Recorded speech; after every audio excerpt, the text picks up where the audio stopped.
안녕하십니까. 평생투자 파트너입니다. 오늘은 11월 24일 금요일입니다.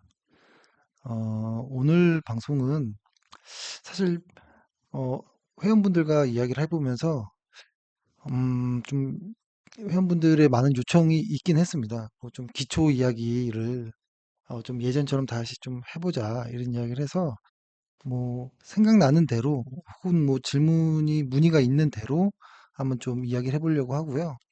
뭐 이번 주의 시장은 뭐 크게 뭐 움직임이 없고 뭐 그래서 일단 지난번에 말씀드렸던 것처럼 업종으로 코스피를 봤을 때 120일 이동평균선을 어떻게 돌파하는지 혹은 RSI가 과열권에 들어가는지 이 정도를 확인하면서 좀 보내면 좋을 것 같습니다. 다음 주까지도. 근데 다만 다음 주에 뭐 조정이라든지 이런 것들 이 나온다면 있는 그대로 보는 것이고, 아까 말씀드렸던 것처럼 돌파하거나 과열권에 들어간다면 좀 긍정적으로 보고 뭐 이렇게 해야겠죠.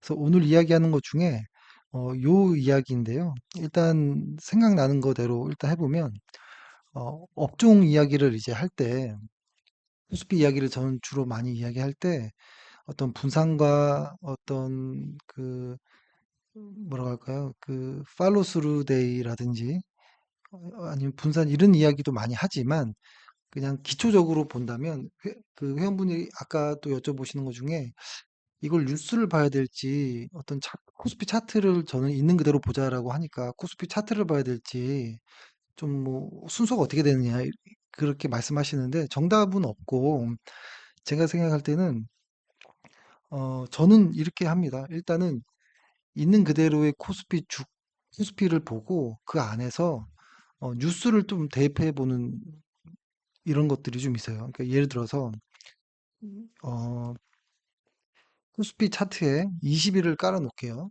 20일이라고 해보면 20일 이동평균선이라고 해보면 흔히 아주 옛날부터 이야기하기로는 어떤 심리가 가장 많이 좀 반영된 이러한 선이다라는 이야기를 좀 많이 합니다. 그래서 예를 들어서 코스피 지수가 20일 위에 있는지 20일 아래에 있는지에 따라서 시장 분위기 혹은 시장 심리, 투자자들의 시장 심리를 좀 엿볼 수 있을 것 같아요. 어, 이렇게 한번 봐볼까요? 요거를 20일 이동평균선으로 20일 요거 심리라고 하는 요선에 대한 의미를 한번 부여해 보는 겁니다. 예를 들어서 작년 10월 정도 한 1년 전쯤이잖아요. 요때 요렇게 20일 이동평균선을 시장이 돌파했을 때 그때는 어떤 뉴스가 나왔었냐면 금리 인상 속도 조절을 할 것이다. 뭐 이런 이야기들이 또 많이 나왔고요. 그다음에 이렇게 급하게 오르면 또 급하게 내려가기도 하죠.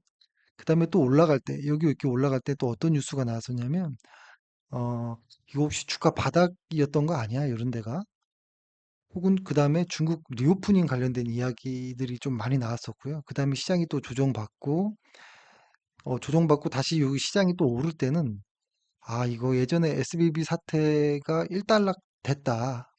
뭐 이런 안도감, 이런 것들이 좀 있었고, 어떤 또 뭐 경기 연착륙에 대한 기대감, 뭐 이런 것들이 나오면서 심리선 위로 주가가 이렇게 올라가는 모습들이 있었습니다. 그리고 최근에 이렇게 보면은 이런 구간에서는 그리고 이렇게 쭉 빠지는 이런 구간에서 많이 나왔던 뉴스들은 금리 상승이 더 지속되는 거 아니야?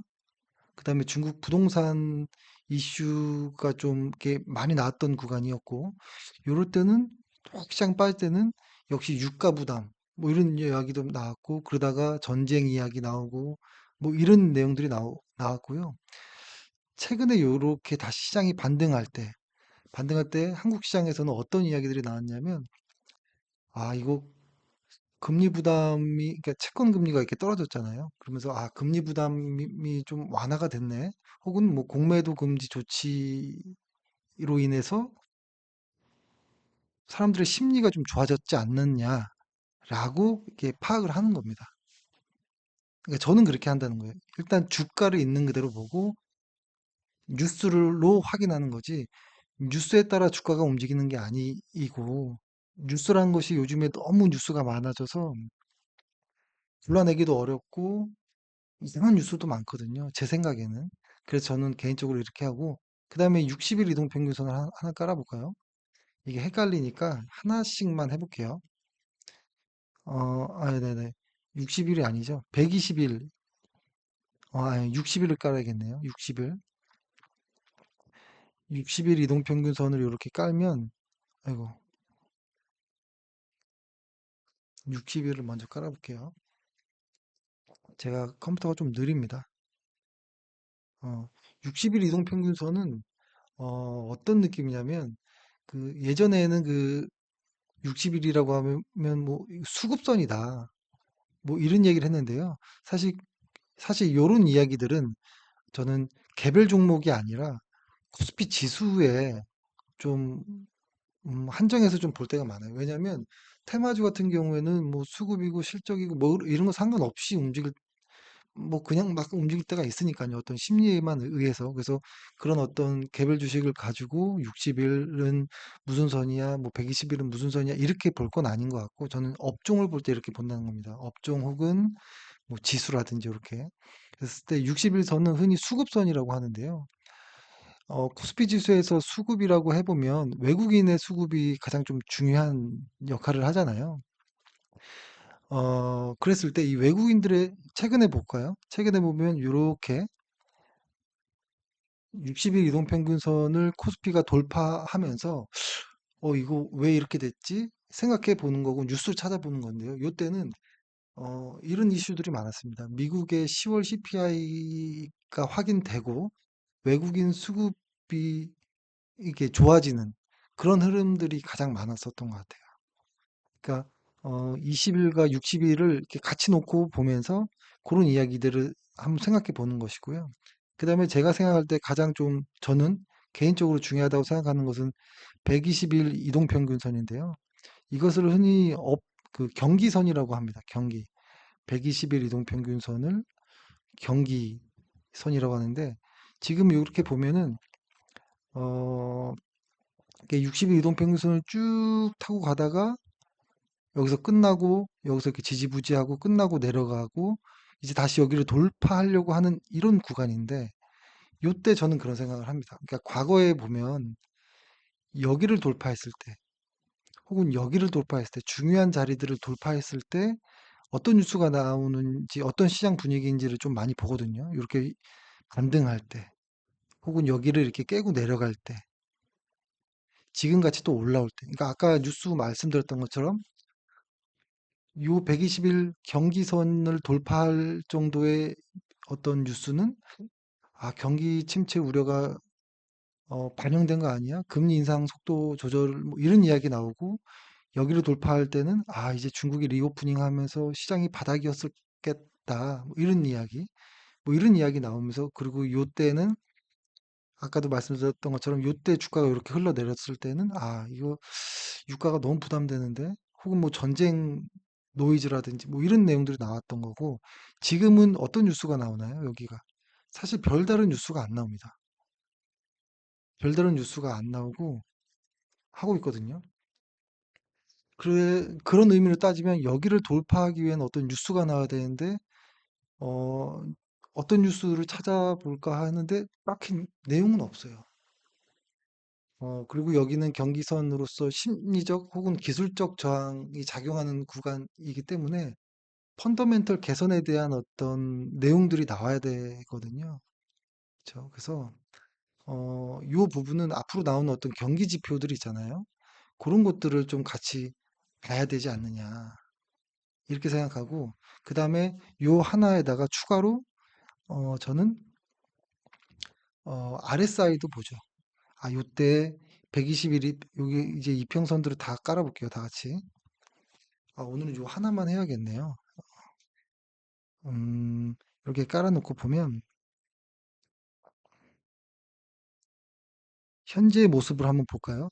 아, 시장에서 어떤 심리가 좀 좋아지고 수급이 좀 좋아진 상황인데 이것은 펀더멘털이 움직일 만한 어떤 내용들이 나오지 않았기 때문에 깊은 하락에서 나오는 반등 정도로 본다. 저희는 그렇게 말씀드렸던 겁니다. 그리고 과거에 여기를 이렇게 20일 이평선 돌파하고 60일 돌파하고 120일 돌파하면서 과열에 들어갔잖아요. RSI 과열. 그죠? 그때부터 시장이 뭔가 좀 바뀌는구나. 이런 어떤 생각을 좀 했던 것 같고, 그때 말씀드렸던 것처럼 RSI는 떨어질 때 잘 보라고 말씀드렸잖아요. 처음에 한번 과열이 붙고 나서 과열이 계속 큰 파동에서 과열들이 이렇게 나오는데, 이 과열이 오지 않는 구간이 있잖아요. 요 구간이 요 구간인데, 여기서부터 시장은 조금 꺾이는 거 아닌가. 그때 말씀드렸던 것처럼 요 구간은 2차 전지 관련한 어떤 수급에 어떤 왜곡이 좀 있었던 구간 같다라고도 말씀드렸던 자리입니다. 그리고 나서 시장이 빠지고 역시 RSI가 적지 않죠. 이렇게 상승할 때, 반등해서 상승할 때. 지금 역시도 이 과거처럼 마찬가지라고 저는 생각을 하거든요. 어떤 시장에서의 심리가 좋아지고 수급이 개선되고 그것이 나중에 펀더멘털 개선이라는 어떤 내용들이 나온다면 분명히 RSI도 과열에 들어가면서 그때부터는 시장의 색깔이 좀 바뀌지 않을까라는 생각을 하는데 만약에 그것이 오지 않는다면 개선되는 내용도 없고 RSI도 과열에 붙지 않는다면 시장은 조금 흘러내릴 수도 있는 것 아닌가? 이렇게 볼 수 있겠죠. 이렇게. 그래서 사실 뭐 다양한 어떤 내용들로 시장을 좀 볼 수 있는데 아주 그냥 만약에 제가 제 아는 지인이 시장에 대한 이야기를 주식 처음 하는 사람이 이야기해 달라고 하면 저는 RSI와 이 이평선 3개 그다음에 뭐 거래량도 있긴 하지만 요것들로 지금의 시장을 뭐 이렇게 좀 설명하지 않을까 이런 생각을 합니다. 네, 이렇게 해가지고 일단 오늘은 이렇게 하고요. 다음에는 요거 차트 기준 정하기 요거를 한번 또 말씀 들어볼게요. 오늘은 이렇게 내용을 했습니다. 그래서 다음 주 나오는 어떤 경기 지표들을 좀, 좀 봐야 될 것 같아요. 근데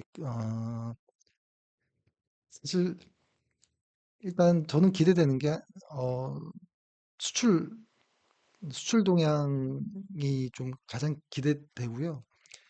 어,